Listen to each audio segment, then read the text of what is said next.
So bandits, gangstalkers here in Slovenia are again in action to unalive me, to murder me.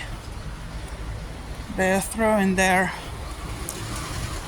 drops of poison at me.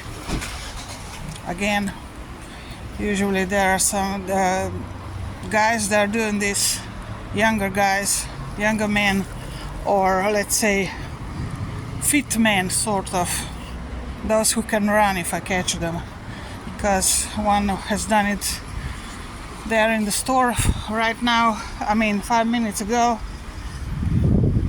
and when I went out after him, I couldn't find him anymore, I couldn't see him anymore.